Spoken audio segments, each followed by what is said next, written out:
Hello అండి. జున్ను పాలు లేకుండా సింపుల్‌గా జున్ను చేసేసుకోవడం ఎలా అని చెప్పి చూపిస్తున్నాను. ఇప్పుడు వేసవికాలం కదా! పాలు విరిగిపోతూ ఉంటాయి కదా! పాలను వేస్ట్ చేయకుండా అంటే రసగుల్లా అది చేసుకుంటారు. ఇట్లా కూడా ఒకసారి ట్రై చేయండి. విరిగిపోయిన పాలతోటి వచ్చిందసల.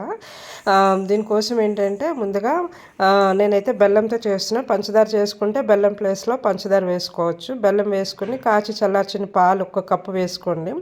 తర్వాత విరిగిపోయిన పాలు ఉంటాయి కదా, అది బాగా వాటర్ అంతా తీసేసిన తర్వాత అది ఇందులో వేసేసేయండి. తర్వాత ఒక ప్యాకెట్ మిల్క్ పౌడర్ వేసేసుకుని తర్వాత ఇలాచీ పౌడర్ వేసేసి ఫైన్ పేస్ట్గా ఇట్లా నేను చూపించే కన్సిస్టెన్సీలో మెత్తగా ఆడేసుకుంది.